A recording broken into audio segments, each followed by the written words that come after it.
Fritz Lang fue el director de esta película. Él fue un reconocido director y guionista que nació en Austria-Viena en el año 1890 y falleció en Estados Unidos en el año de 1976. Se casó con Thea von Harburg y su matrimonio duró de 1922 a 1933. Ella fue una conocida escritora y guionista cinematográfica en su época y, de hecho, como se mencionó, ella es la guionista de Metrópolis. Fritz Lang fue uno de los directores del expresionismo alemán más importantes y se convirtió en uno de los directores más reconocidos en esta industria a nivel mundial, puesto que se le reconocía como un director de género. Esto significa que él aportó al cine desde películas de distintos géneros, ya sea desde la ciencia ficción, la fantasía, el cine negro o el terror. Él también desarrolló gran parte de su carrera en Alemania, pero luego tuvo que irse a Estados Unidos por la Segunda Guerra Mundial. Fritz Lang estudió arquitectura y luego se dio cuenta que tenía afinidad por otras artes, como por ejemplo la pintura. En 1914 tuvo que enlistarse al ejército para defender a su país en la Primera Guerra Mundial. Dentro de esta guerra fue herido en combate y en el hospital militar conoció al director de cine austrohúngaro Joy May. Este lo contrata como guionista y le permite iniciar su carrera como cineasta en Alemania. May terminó dirigiendo películas escritas por Lang como Hildebarden und der Tod y Die Hochzeit im Eccentric Club, la cual terminó desapareciendo. Sus primeras películas salieron en 1919. Dentro de estas estuvieron Halbblut, que fue la primera, y en ese mismo año salieron otras como Die Spinnen y Der Herr der Liebe. En estas primeras películas, Lang demostró su pasión por la arquitectura y por las formas y demostró que tenía un ojo privilegiado para la composición, la percepción dramática, el uso de la luz y las sombras.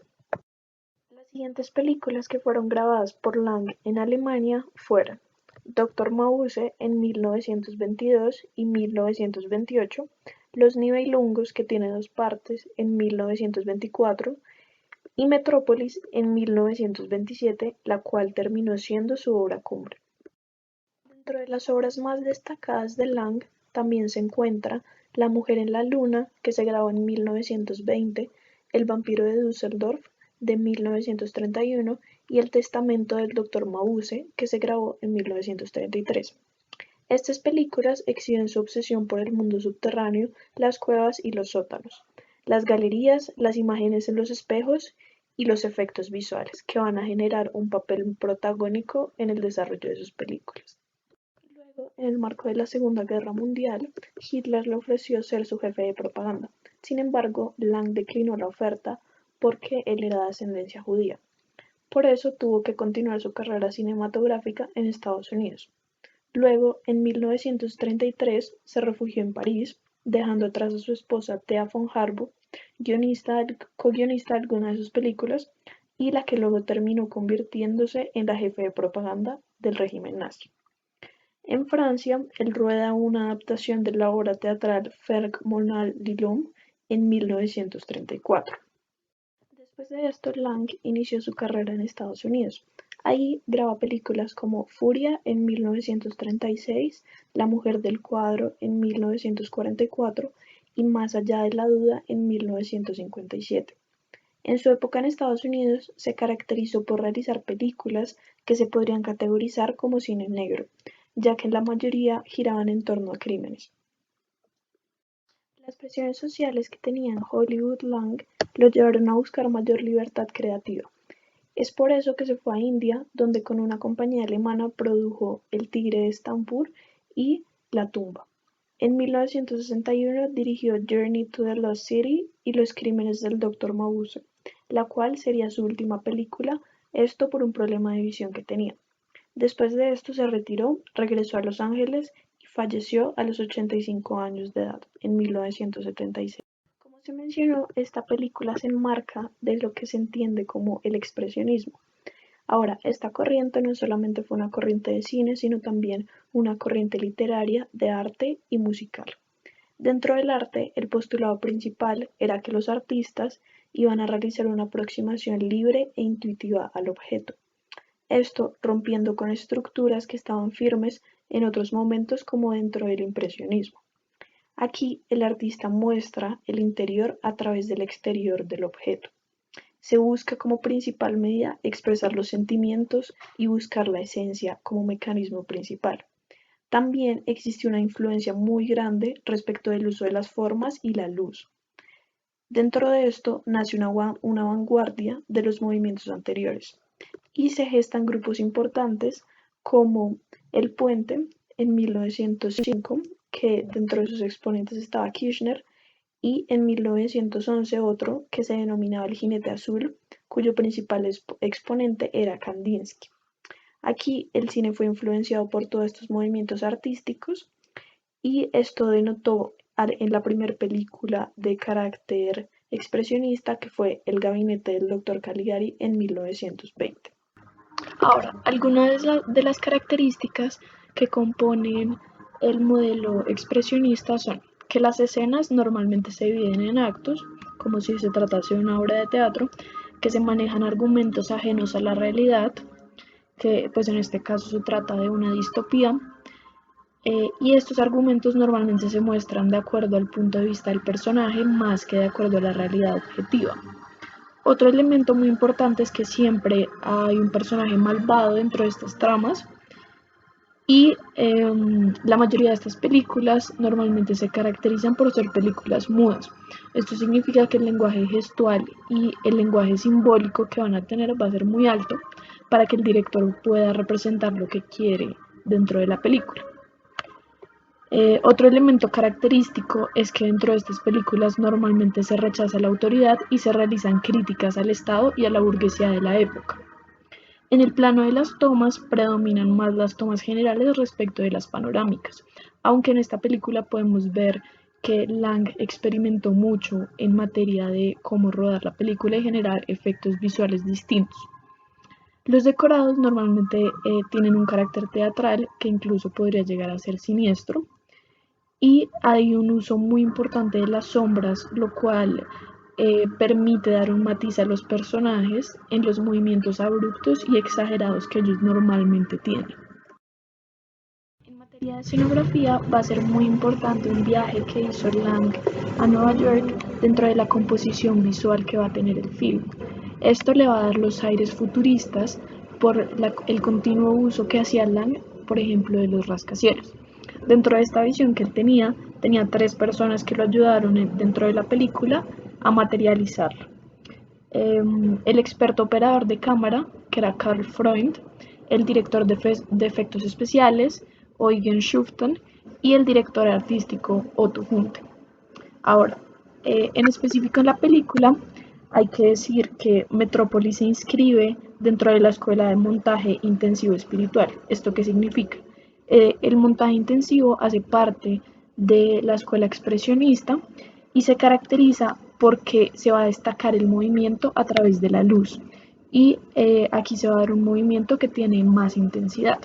Entonces, en Metrópolis es importante decir que la luz es un recurso que utiliza Lang para demostrar la contraposición de las dos ciudades, ya que Metrópolis no es una ciudad unitaria, sino que es el enclave de 2 ciudades. La primera, que brilla en una superficie terrestre y que es sumamente lujosa, y la otra que pervive de forma subterránea, la cual es sencilla y tiene una mayor oscuridad que la otra ciudad.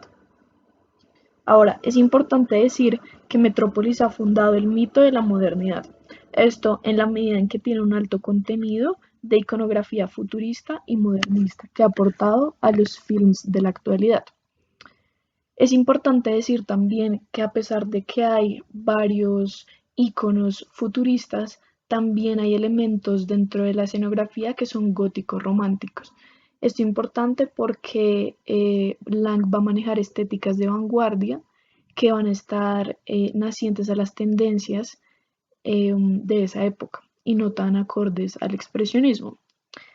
Ahora, aquí es importante ver que hay una conciliación entre lo artístico y lo arquitectónico, lo cual demuestra en esta película la importancia de que Lang también hubiera sido arquitecto. En este punto, la parte artística también es importante porque Lang tiene influencias de los modernistas geométricos, obviamente del expresionismo y de las utopías futuristas para poder realizar la escenografía de este film. Aquí también es importante decir que esta fue la primera vez en la historia del cine que se rodó en espacios como rascacielos y visionarias construcciones urbanas, lo cual se denominó el procedimiento Shuftan, que fue de hecho el director de efectos especiales que lo hizo, y consiste en que se utilizaban maquetas para que se creara la ilusión de que se están viendo construcciones inmensas. Respecto de la iconografía futurista que se maneja en la película, hay una escena muy importante, la cual transcurre en el laboratorio que tiene Rodwan, donde se esconde uno de los elementos estéticos que son más futuristas de toda la película y se ha convertido hoy en un icono de la ciencia ficción, el cual es el robot. Aquí hay una regla general y es que en los planos más largos normalmente predomina el diseño futurista, mientras que en los ambientes concretos estos están regidos por un simbolismo de carácter más psicológico y moral, del cual se recurre a estilos de carácter más histórico que se transfiguran incluso a elementos de la modernidad. Como ejemplo de esto está el interior de las fábricas, ya que aquí se cambia la horizontalidad del trabajo que se da en cadena y este se cambia por una verticalidad que terminas teniendo un panorama siniestro. Esto se deja al descubierto porque tiene una esencia, como se mencionó, de carácter oscura y hasta violenta. Ahora, en el laboratorio de Rodwan, a pesar de que tenemos esta iconografía futurista en elementos como el robot, también hay elementos de carácter romántico y expresionista. Esto porque el sabio vive y trabaja en una casa se parece más a una casa gótica, que viene incrustada entre el rascacielos. Este está coronado por un tejado puntiagudo y su aspecto no solo es extravagante, sino que también llega a ser incluso siniestro, como se mencionó antes. Ahora, otra cosa importante es que aquí Lang comprendió que no se puede eliminar la naturaleza del film, sino que necesita crear abstracciones de carácter más expresionista para poder evocar los paisajes. Como ejemplo de esto está la escena que transcurre en el Jardín de los Ricos. En el tema de maquillaje y vestuario hay varias cosas por mencionar y es primero que en la parte de maquillaje ahí siempre se van a destacar los ojos, que es un elemento muy expresionista y estos van a tener casi que un valor simbólico dentro de la película, como por ejemplo en la escena de los 1000 ojos que se da en el film. Ahora, específicamente respecto del maquillaje de María, con este se busca una sensación de mostrar y destacar los ojos que tiene, sobre todo en una escena particular, que es cuando ella abre los ojos después de haber sido transformada. En esta se ven unos ojos supremamente maquillados, casi que con una parte maligna y fascinante, en la cual normalmente se podría ver en un film de carácter expresionista. Respecto al vestuario, aquí el vestuario de María tiene un valor práctico y simbólico, ya que muestra sus diferentes fases a través de la película. En primer lugar, vemos a María cuando se quiere representar su pureza con un vestuario muy recatado. Después vemos a una María que luce vestidos mucho más extravagantes y exóticos para representar esa búsqueda del caos que ella quiere y que tienen incluso un trasfondo oriental en su vestimenta. Y en tercer lugar vemos a la María como cyborg que tiene una armadura de metal y que representa ya el monstruo al cual se ha convertido. Finalmente vemos que el uso del color en el vestuario es muy importante, puesto que aquí, en el caso de los obreros, sus hijos, Fredersen y Rodwan, lo que quiere hacer Lang es destacar esas personas que tienen los colores oscuros porque no van a impedir que el caos y la destrucción llegue a Metrópolis. Por otro lado, hay personas que tienen un vestuario mucho más claro, que van a ser los salvadores, entre comillas, que son Freder y María. Otro punto importante es la trascendencia de la película. Aquí hay que hacer un análisis preliminar hablando de Metrópolis como una de las pocas películas que ha sido considerada como memoria del mundo por la UNESCO, así como se mencionó. Esto debido a que fue una obra reconocida por la profundidad de su contenido humano y social. Por un lado, se muestran las consecuencias del capitalismo y el progreso científico-tecnológico. Sin embargo, esto va de la mano con una decadencia moral, política y artística. Entonces aquí se muestra un progreso tecnológico que condena a las masas de trabajadores a una alienación total. En este punto es que se ilustra la idea marxista de la alienación económica dentro de las clases obreras en la metrópolis. Ante este panorama se abren dos posibilidades. Entonces se muestra una violencia que se destaca a partir de la clase oprimida y resulta en la destrucción de las máquinas y en la anarquía. Estas imágenes de las masas destruyendo la ciudad y quemando las brujas son una advertencia contra cualquier tipo de revolución obrera. Es así como ciertas lecturas de esta película han visto como única variable respecto de su contenido el fascismo.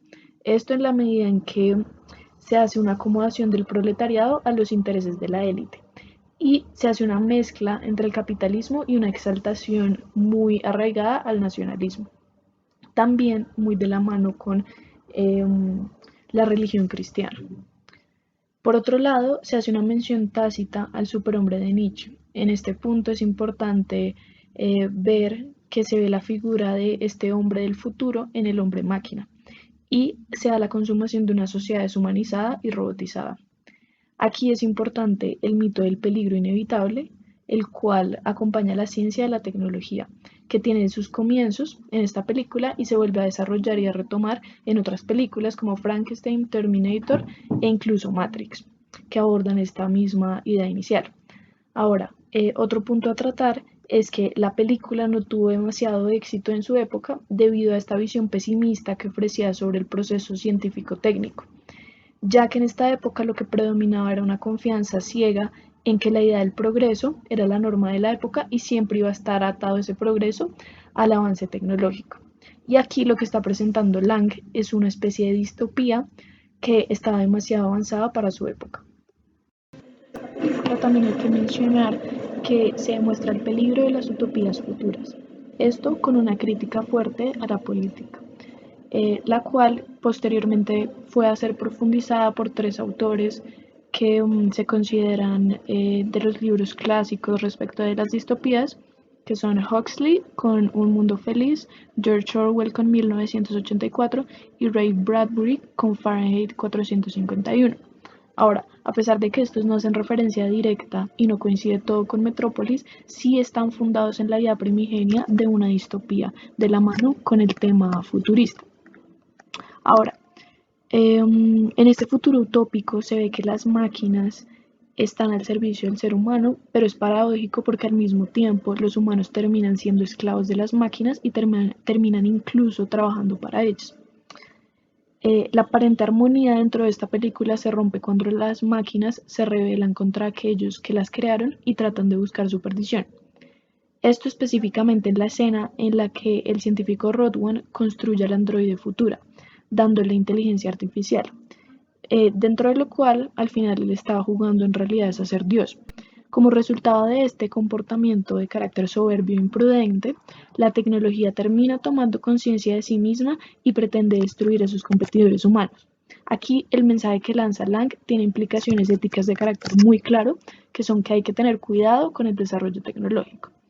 Ahora, este film fue un auténtico pionero en cuanto al uso de efectos especiales, teniendo en cuenta la época en que fue rodado, y aquí se abordaría por primera vez en la historia del cine un tema respecto del apocalipsis y segundo, se daría imagen a un futuro que perduraría siempre en la imagen, en la memoria de todos, el cual es un futuro brillante pero al mismo tiempo oscuro y frío. Finalmente es importante mencionar que ciertas películas se vieron influenciadas por Metrópolis, como lo fue Blade Runner de Ridley Scott, Minority Report de Steven Spielberg y Matrix. Bueno, es importante resaltar en un primer momento que Metrópolis fue una película fuertemente criticada por su desarrollo, específicamente por su narración. Teniendo en cuenta que fue una película que tuvo partes perdidas durante muchísimos años y se vio afectada por esto, específicamente por un distribuidor norteamericano, y pues fue una versión que estuvo muchísimo tiempo recortada, pero Metrópolis igualmente tuvo una fuerte crítica ya con su película completamente restaurada por su metraje, ya que fue esquemática, simplista e inconexa. Se puede afirmar que su tesis se basa en que los gobernantes representan la cabeza y los obreros la mano, y por tanto es necesario que el corazón medie entre ambos. Esto se relaciona puntualmente con una metáfora infantil y donde al final de la película trata de convencer con una moral muy banal de que lo adecuado es que la cabeza y la mano deben trabajar unidas y no luchar entre sí. Esto disgustó a muchísima gente y por tanto fue su más fuerte crítica por todos los espectadores, ya que se habla de que no funcionan las cosas de esa manera y por eso su mensaje es tan banal, teniendo en cuenta que a la vuelta de la esquina se encontraba los hechos y los acontecimientos que invadían en ese momento Alemania.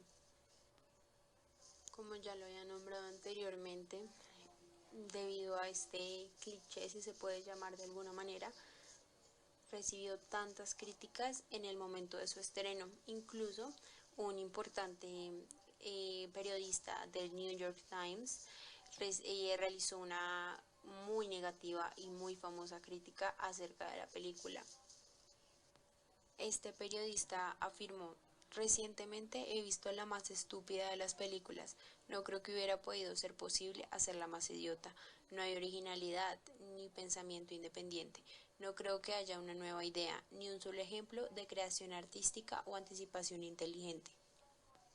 Luego de semejante ataque, y si se puede decir exagerado, el director Fritz Lang llegó a afirmar que renegaba de su creación. Esto sucedió durante una entrevista a Peter Bogdanovich en 1965, donde afirmó: no me gusta la película, pensaba que era tonta y estúpida. Debería decir ahora que me gusta Metrópolis solo por ser una creación propia, siendo que la detesto desde que la terminé. Por otro lado, hay consideraciones conceptuales que sí son muy destacables, y es donde Metrópolis juega un papel muy importante, ya que fue la primera película de importancia que se hizo luego de la Primera Guerra Mundial, donde se encontraron ecos de la guerra química, los ataques y las ametralladoras, todas aquellas nuevas invenciones bélicas estrenadas con ese conflicto y que habían dañado a toda una generación de jóvenes europeos. Por lo tanto, muchos cortos, muchas películas y diferentes creaciones que surgieron en la época tratan y dejan el mensaje de las secuelas que tuvo toda esta guerra y todo este conflicto para muchas personas en Europa. Entonces, un mensaje muy rescatable y muy fuerte de Metrópolis es que busca mostrar las increíbles, trascendentales y fatales consecuencias que puede tener una tecnología que no tiene ningún tipo de control, que se simboliza en la película con el robot construido por Rotwang.